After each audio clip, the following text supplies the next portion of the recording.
Hello दोस्तों। मैंने देखा है कि रक्षाबंधन भी लोगों ने बिजनेस बना दिया है। उनके लिए रक्षाबंधन भी एक बिजनेस बन गया है। लोग इसमें बहुत बार्गेनिंग करते हैं। हमने इतना दिया, हमें उसके बदले में कितना मिला। हम भाई के घर में गए तो भाई ने कितना दिया, माँ ने कितना दिया, बाप ने कितना दिया, या उसने उसको कितना दिया, या मुझे उसने कितना दिया।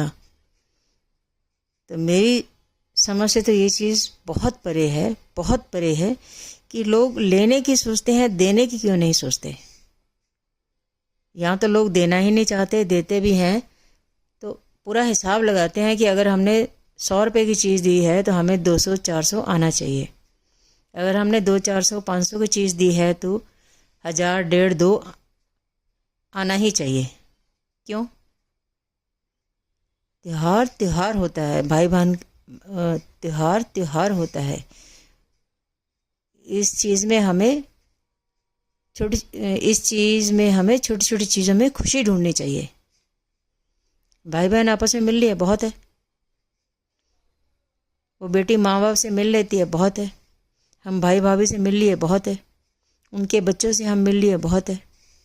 बहन भाई आपस में मिल लिए, सारे बहन भाई माँ बाप सब मिल लिए, बहुत है। या कोई रिश्तेदार भी आया हो उस दिन, अगर उनके घर में, उनसे मिल लिए तो बहुत है। उसमें पैसा क्यों आ जाता है, उसमें गिफ्ट क्यों आ जाता है, उसमें ये उसने दिया, ये उसने नहीं दिया, मैंने उसको इतना दिया, मुझे इतना कम क्यों मिला, या मुझे नहीं मिला, या मुझे ज़्यादा मिलना चाहिए था, या इतना या उतना, या मैंने गिफ्ट दिया, मुझे वापस गिफ्ट नहीं मिला, या मैंने पैसे दिए, या मैंने इतना खाने का सामान दिया तो मुझे उसके बदले में इतना कम क्यों मिला, या इतना मिला, या बराबर मिला, या ज़्यादा क्यों नहीं मिला, या थोड़ा ही ज़्यादा मिला, उससे और ज़्यादा क्यों नहीं मिला। मैं कभी कभी सुनती हूँ लोगों की बातें, इवन अपनी फैमिली में भी मुझे ये बातें बहुत अजीब लगती हैं। कोई काम निस्वार्थ भाव से नहीं हो सकता क्या? हर काम में हम बिजनेस वाली चीज़ें क्यों ढूंढ लेते हैं? बिजनेस माइंड हमारा क्यों चलता है? हम उसमें लालच क्यों ढूंढ लेते हैं? हमें उसमें लालच ही नज़र क्यों आता है? पैसा ही नज़र आता है, गिफ्ट ही नज़र आता है। भाई कोई काम निस्वार्थ भाव से नहीं कर सकते क्या? माँ बाप हमारे लिए इतना करते हैं, बहन भाई हमारे लिए इतना करते हैं, तो अगर हम कुछ कर देंगे तो उसमें बार्गेनिंग क्यों? तो मुझे तो लगता है रक्षाबंधन में भी लोग आपस में बहुत टेंशन क्रिएट कर लेते हैं, अपनी बेवकूफ़ियों से, अपनी गलती की वजह से, अपने लालच की वजह से, अपने गलत माइंडसेट की वजह से। किसी के 5 भाई हैं, किसी के 5, कोई 5 भाई हैं और एक बहन है, वो तो चलो शायद आराम से कर लेगा, वो भी अगर उनकी जेब में है तो। नहीं है तो शायद एक बहन का भी ना कर पाए, और वो भी अगर बहन या तो लालची नहीं है या फिर कम लालची है। तो अगर वो ज़्यादा लालची है, पता लगा पांचों भाइयों में से किसी के पास भी इतना नहीं है कि उस बहन का लालच पूरा कर सकें, तो वहाँ दिक्कत हो जाएगी। या फिर एक ही भाई है, बहनें 5 हैं, तो वो किस किस को सेटिस्फाई करेगा? गिफ्ट दे दे के, या पैसा दे दे के, या उसके ऊपर उसको अपने दिमाग पे एक बोझ लगे, दिल पे एक बोझ लगे, ओहो अब तो रक्षाबंधन आ रहा है, अब तो राखी आ रहा है, अब तो राखी आ रही है, टिक्का आ रहा है, या फलां त्योहार आ रहा है, अब तो हमें बहन को ये देना पड़ेगा, हमें तो बहन को अब वो देना पड़ेगा, कैसे देंगे? पता लगा भाई भाभी में आपस में ही डिस्कशन में लड़ाई हो गई, या एक बहन ने छोड़ भी दिया या कम लिया, दूसरी बहन नहीं छोड़ रही या कम ले रही, उसको पूरा ही चाहिए। तीसरी बहन का अलग माइंडसेट है, चौथे का अलग है, पांचवी का अलग है। तो पता चला पांचों को सेटिस्फाई करते करते वो भाई की अपनी हालत ख़राब हो गई, क्योंकि उसकी जेब में इतना पैसा है ही नहीं, या हो भी तो हो सकता वो देना ना चाहता हो। तो किसी के साथ ज़बरदस्ती थोड़ा करी जा सकती है, करनी भी नहीं चाहिए। कोई खुशी से दे ठीक है, नहीं दे तो छोड़ दो। और मुझे तो कोई दे भी तो मेरा यही कोशिश होती है कि भाई नहीं मुझे नहीं चाहिए। फिर मेरे पास कम हो तो, मेरे पास ज़्यादा हो तो, मेरे घर में कुछ है तो, नहीं है तो, मैं लेना पसंद करती ही नहीं। हमारी माँ ने हमें लालच नहीं सिखाया, हमारी माँ ने हमें बहुत कम में रहना सिखाया। मैं बहुत कम में रहती हूँ, मैंने पूरी लाइफ बहुत कम में गुजारी है। ठीक है, उसके कुछ नुकसान भी होते होंगे, लेकिन मुझे लगता है ज़्यादा तो फ़ायदे ही हैं। अब देना सीखो ना, लेना सीखो तो लेते ही जाओ, लेते ही जाओ, लेते ही जाओ, और आसपास वालों को भी तंग कर दो। अगर कोई देना ना चाहे तो, अगर कोई दे ना सके तो, और फिर उसमें हम खुद भी कहाँ चले जाते हैं, लालच और लालच और लालच और एंडलेस लालच, जिसका कोई अंत ही नहीं हो सकता। बताओ ऐसे लालच का क्या फ़ायदा, क्योंकि वो एंडलेस है, उसका अंत है ही नहीं। तो वो तो दिन ब दिन बढ़ता ही जाएगा। लालच चीज़ ऐसी है कि अगर आप छोड़ सको तो छोड़ दो, अगर नहीं छोड़ सको ना, फिर वो दिन ब दिन बढ़ता ही जाता है, बढ़ता ही जाता है, बढ़ता ही जाता है, एंड नहीं आता। और फिर हम एक से नहीं खींचते, हम फिर दूसरी जगह भी सोचेंगे यहाँ से भी ले लें, फिर तीसरी जगह सोचेंगे यहाँ से भी ले लें, फिर चौथी जगह सोचेंगे यहाँ से भी ले लें। फिर हर रिश्ते में हम कोशिश करते हैं कि खींचें, पैसा खींचें, गिफ्ट खींचें, पैसा खींचें, गिफ्ट खींचें, या कोई ना कोई चीज़ खींचें। ये क्या है? तो उससे हमारी लाइफ तो डाउन जाती ही है, हम दूसरों को भी दिक्कत में डालते हैं। तो मुझे लगता है टिक्का हो, राखी हो, यानी रक्षाबंधन हो, तो हमें निस्वार्थ भाव से भाई बहन के साथ, भाई बहन के साथ बैठना चाहिए, भाई बहन के पास जाना चाहिए, माँ बाप के पास जाना चाहिए, भाई भाभी के पास जाना चाहिए, उनके बच्चों के साथ एंजॉय करना चाहिए भाई भाभी के। तो ये सब करना चाहिए, ना कि हम जाके डिमांड रख दें कि हमें इतना चाहिए, हमें इतना लेना है, हमें इतना तो देना ही चाहिए आपको। क्यों? तो हमें लालच की जगह मुझे लगता है अपने लालच को हमें रिप्लेस करना चाहिए ना लालच से, मतलब स्वार्थ को रिप्लेस करना चाहिए निस्वार्थ से।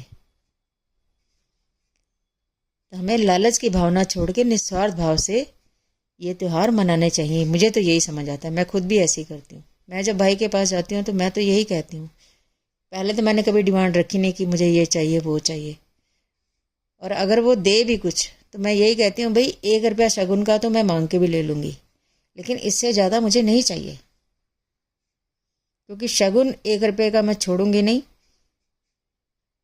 और ज़्यादा मुझे चाहिए नहीं। हालांकि 1 रुपया भी छोड़ दो तो क्या है, लेकिन अगर आपके पास हो सके, मैं अपने भाई को यही कहती हूँ, अगर आपके पास से हो सके तो 1 रुपया शगुन का मुझे दे दो बस, और मुझे कुछ नहीं चाहिए।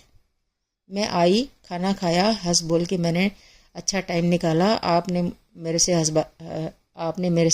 हंस बोल के बात कर ली, बहुत है। लेकिन अगर आपने खराब मन से मुझे शगुन ज़्यादा भी दे दिया तो उस शगुन का कोई फ़ायदा नहीं, क्योंकि आपका भी मन खराब और मुझे भी अच्छा नहीं लगेगा। तो मन खराब हो ही क्यों, निस्वार्थ भाव से चलो ना, बात खत्म। उसमें फिर भाई चाहे 1 रुपया दे, चाहे 1 रुपया भी ना दे, चाहे 10 रुपये दे, बात खत्म। तो इनमें निस्वार्थ भाव से चलना चाहिए। मैंने तो देखा कोई भी फंक्शन हो, कोई भी पूजा हो, कोई भी कुछ भी हो, हमारा आपस में बहन भाइयों का, माँ बाप का मिलना जुलना भी आपस में हो, तो उसमें भी मुझे लगता है किसी स्वार्थ की ज़रूरत नहीं है, किसी स्वार्थ की ज़रूरत नहीं है। हो सके तो दूसरों की हेल्प करो, लेकिन अपना स्वार्थ उसमें बिल्कुल मत ढूंढो। मैं तो अपना स्वार्थ नहीं ढूंढती। तो पहले तो मैं उससे कभी मांगा नहीं, अगर कभी कुछ दे भी तो मैं उसको एक ही बात कहती हूँ, भाई 1 रुपया शगुन का दे दिया कर, और मुझे कुछ नहीं चाहिए, भगवान का दिया मेरे पास सब कुछ है। और अगर कम भी होता ना, जब कम भी था तब भी मैंने कभी नहीं मांगा, और आज भी अगर कम भी होता ना तो मैं दूसरों से लेना, अपने घर वालों से या बाहर से कहीं से भी लेना पसंद नहीं करती, देना पसंद करती हूँ। अगर कोई सामने वाले की ज़रूरत है, मजबूरी है, तो मैं उसमें हेल्प करना पसंद करती हूँ। लेकिन अगर कोई मेरी मजबूरी है, कोई दिक्कत है, तो मैं लेना पसंद नहीं करती। हाँ, कोई इमरजेंसी हो जाए, मुझे हेल्प लेनी ही पड़ गई, अब मेरे को मतलब कोई रास्ता नज़र ही नहीं आ रहा, कोई बहुत मजबूरी है, तो बेयर मिनिमम यानी बहुत कम हेल्प लेना मैं पसंद करूँगी, बस जिससे मेरा उस टाइम काम चल जाए बस। लेकिन फालतू मुझे किसी से नहीं चाहिए। तो मैं तो ऐसी बहन हूँ कि मैं लेना पसंद नहीं करती, देना पसंद करती हूँ। हाँ, अगर किसी को लगे मेरे से लेके कि हमारे सिर पे बोझ है, कि अगर हम इस बहन से ले रहे हैं तो हमारे सिर पे बोझ चढ़ेगा, तो मैं ज़बरदस्ती भी देना पसंद नहीं करती। किसी की मजबूरी है, किसी के पास अब राशन ही नहीं है, आटा घी तेल नहीं है, खाना पीना नहीं है, तो वो मैं देना पसंद करूँगी। लेकिन कोई अगर उसका गलत फ़ायदा उठाए तो वहाँ फिर मुझे सोचना पड़ता, सोचना ही चाहिए, सोचना ही पड़ेगा। लेकिन अगर मुझे कोई दे तो फिर मैं 100 बार सोचती हूँ कि हेल्प लूँ कि ना लूँ, लेनी चाहिए कि नहीं लेनी चाहिए हेल्प कि नहीं लेनी चाहिए, किसी से शगुन लूँ कि ना लूँ। क्योंकि मुझे लगता है किसी से लेने का मतलब है मेरे सिर पे बोझ। तो मैं अपने सिर पे बोझ लेना पसंद नहीं करती, क्योंकि मैं चाहती हूँ जब मैं इस दुनिया से जाऊँ मेरा पूरा अकाउंट क्लियर हो मतलब कोई ये ना कहे कि गगन ने मेरे से ये लिया, गगन ने हमें यहाँ तंग किया, गगन ने मेरे को ये किया, गगन ने मेरा ये नुकसान किया, गगन ने मेरे साथ ये चालाकी की, या इसने मेरे साथ ये गड़बड़ की, इसने मेरे साथ वो गड़बड़ की, या इसकी वजह से मेरे से ये नुकसान हो गया, इसकी वजह से मेरा वो नुकसान हो गया। तो मैं ये नहीं चाहती कि मेरे होते हुए या मेरे बाद